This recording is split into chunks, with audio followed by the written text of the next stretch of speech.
नमस्कार साथियों, कैसे हैं आप सभी लोग। मैं आपका पुराना और प्यारा दोस्त रवि खान मित्र त्रिपाठी।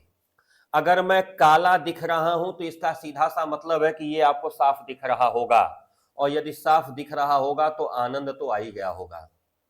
भाई साहब, बोर्ड परीक्षा और हमारा जो प्रशासन है, दोनों मिल करके लग गए हैं मेहनती बच्चों को उनके मेहनत का पूरा लाभ दिलवाने के लिए। क्यों?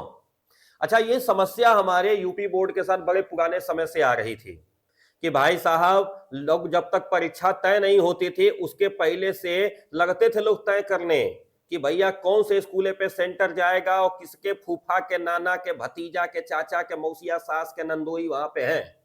ये सब लोग लगते थे रिश्ता बनाने। मैं खुद बता रहा हूं, अभी आज के 5-7 साल पहले तक, 5-7 साल पहले नहीं, 2-3 साल पहले तक भी यही चलता था कि लोग खोजना शुरू कर देते थे। जैसे ही इधर निकला कि किस बच्चे का सेंटर किस विद्यालय पे गया है, लोग रिश्ता खोजना शुरू कर देते थे कि कौन है वहां पे, जुगाड़ बैठाओ। और जुगाड़ बैठाने के बाद क्या क्या जुगाड़ चलता था वो भगवाने जानते हैं, नहीं तो वह जानते थे। और लिहाजा होता क्या था, जो पढ़ने वाले मेहनती बच्चे हैं मेहनत कर करके पढ़ते थे और लास्ट में नुकसान उठाते थे, और जो गधवे थे वो निकाल ले जाते थे, बाजी मार ले जाते थे। ऐसे बीच में हुआ था, एक हमारे बगल का सम्मानित राज्य है, पता चला कि उसका जो टॉपर था, जो टॉपर से जब हमारे पत्रकार महोदय ने पूछा कि भाई साहब कौन सा विषय आप पढ़े हैं, तो कहा था प्रोडिकल साइंस। ये कौन सा विषय होता है उसको भी नहीं पता था, टॉप कर गया था।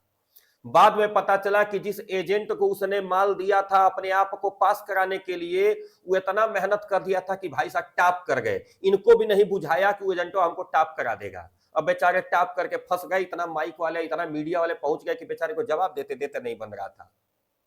तो भाई साहब ध्यान रखिएगा, सतर्क हो जाइएगा। जो मेहनत करने वाले बच्चे हैं वो तो आनंद में आ जाएंगे, और जो उस टाइप के हैं, अब मैं आपको नहीं कह रहा हूं, ध्यान रखिएगा, बिल्कुल सही बात है। देखिए, मैं वो नहीं कह रहा हूं जो आप लोग समझ रहे हैं, हालांकि कह मैं वही रहा हूं जो आप लोग समझ रहे हैं। तो सतर्क हो जाइए भाई साहब। यहां पीछे लिखा है यूपी बोर्ड परीक्षा में नकल कराने पर आजीवन कारावास, यहां तक गनीमत है। अभी सही बता रहे, जो हेडिंग दिख रहे ना, हेडिंग में अभी गनीमत है। मैं जो बताने जा रहा हूं उसको ध्यानपूर्वक सुन लीजिएगा, शायद वहां गनीमत नहीं है। और जितने लोग जुगाड़ बैठाने में लग गए हैं, बाबू अजुए से उसका खटिया मचिया खोल दीजिए। जुगाड़ बैठाने में मत लगिएगा, नहीं तो बोर्ड परीक्षा तो जाएगी ही जाएगी, पूरी जिंदगी चली जाएगी। कारण यह है कि अभी तक सन 1998 का जो नकल अधिनियम था, उस नकल अधिनियम के तहत नकल कराते पकड़े जाने पर, अनुचित साधन का प्रयोग करने पर, किसी तरह का उटकापी फुटकापी करा के पेपरों पर कोनो तरीके से परीक्षा को प्रभावित करने पर अधिक से अधिक जानते हैं क्या होता था? 5,000 जुर्माना होता था। कितना जुर्माना होता था? 5,000। उससे ज्यादा तो बच्चे हर पेपर का दे देते थे, भाई साहब हमसे प्रति पेपर 5,000 ले लीजिए, हमारा करा दीजिए। एजेंट भी खुश, नकल कराने वाला, अरे भाई धराएंगे तो 5,000 न जाएगा, यहां तो 5 विषय का 25,000 हम लड़का से वसूले हैं। और जानते क्या होता था? 1 साल की जेल होती थी अगर धराए तो। नहीं तो भाई जुगाड़ तुगाड़ चल के निकल भी जाता था, मामला सेट हो जाता था। लेकिन भाई साहब अब की बार क्या हुआ है, 54,38,000 छात्र छात्रा पंजीकृत हैं इस बार बोर्ड परीक्षा के लिए। और हमारे बोर्ड के जो यशस्वी हमारे भाई साहब सचिव जी हैं, भगवती सिंह जी, लग गए हैं लंका लगाने के लिए उन लोगों की जो अच्छे और होनहार बच्चों के भविष्य पर पानी फेर रहे थे। हाँ, आरओ वाला पानी फेरते थे सब, भी समझिएगा, बढ़िया वाला पानी फेरते थे सब हमारे अच्छे बच्चों पे। भाई साहब भगवती सिंह लग गए हैं, और नया अधिनियम भाई साहब जो आ गया, ध्यान रखिएगा। मैं इसको थोड़ा सा बड़ा हो जाए तो होगा नहीं राजी, होता है ना बड़ा, ये नहीं हो रहा है, पता नहीं क्या होगा, जाने दीजिए। मैं आपको पढ़ दे रहा हूं, समझ में आ जाएगा कि भाई साहब नए अधिनियम में कोई व्यक्ति या सालवर गिरोह यदि प्रथम बार परीक्षा प्रभावित करेगा तो 3 से 14 वर्ष तक का कारावास।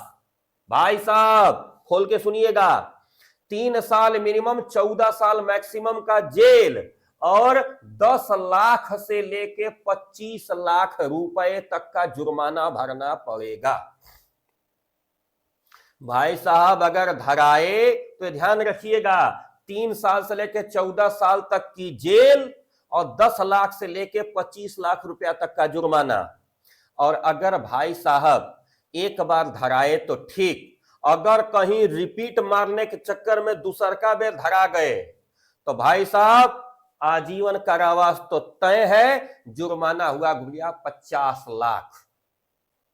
इसलिए ऐसे हमारे होनहार विद्यार्थी जो इसी के भरोसे इस साल फार्म भरे थे कि ये वाला जुगाड़ बैठ जाएगा और पंडित जी पास हो जाएंगे, तो बबुआ हाथ जोड़ के निवेदन है अपने भाई बंधु मामा फुआ फूफा जे भी लगल होए उनको मना कर देना, नहीं तो बाबू जिंदगी उनकी भी चौपट होगी और आपकी भी हो जाएगी।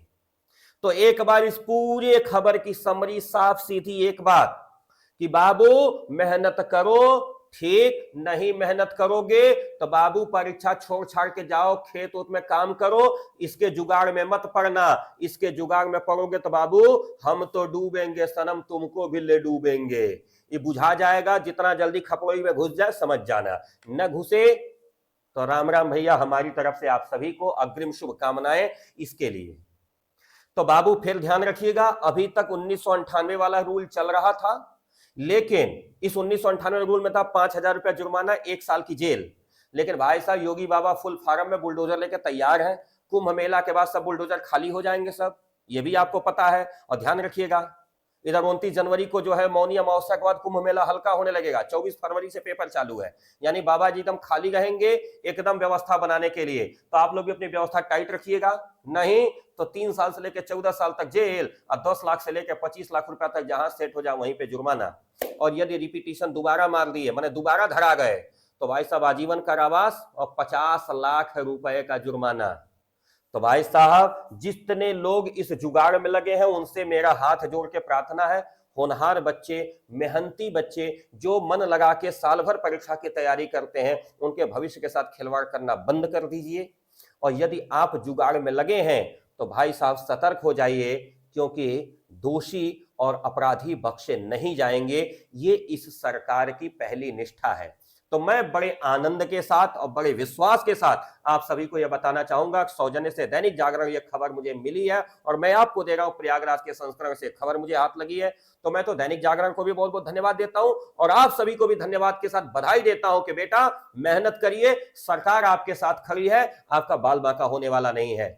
शेष जैसे ही कोई अपडेट मिलता है मिलता हूं, तब तक के लिए मुझे आज्ञा दीजिए। रविकांत मैत्र त्रिपाठी, जनपद देवरिया, उत्तर प्रदेश से, और हमारे साथ जुड़े रहिए। जो हम पढ़ा रहे हैं पढ़ते रहिए।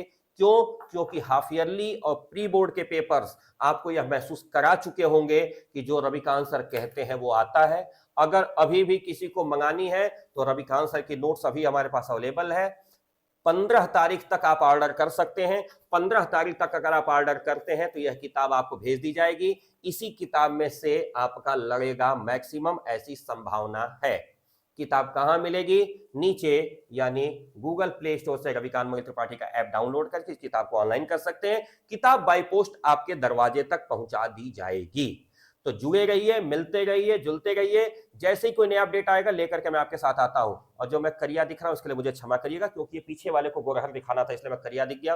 परेशान मत होइए, मैं दरअसल तक करिया हूं नहीं, मैं बड़ा साफ सुथरा अच्छा गोरा आदमी हूं, सुंदर दिखता हूं। अगर कभी अकेले मिलिएगा तो आपको मैं बताऊंगा। 12 अप्रैल को आप लोग देवरिया आमंत्रित हैं। अगर देखना चाहते हैं कि वास्तव में रविकांत सर इतने करिया है कि गोरहर है, तो आप 12 अप्रैल को देवरिया आइए, मजा आएगा। जानकारी RMT अकेडमी हमारे टेलीग्राम चैनल पे पूरी तरह से अवेलेबल है। तो आप सभी का स्वागत है। मिलते हैं 12 अप्रैल 2025 दिन शनिवार को, सादर आमंत्रण देवरिया में। तब तक के लिए नमस्कार, सत श्री अकाल, जय हिंद।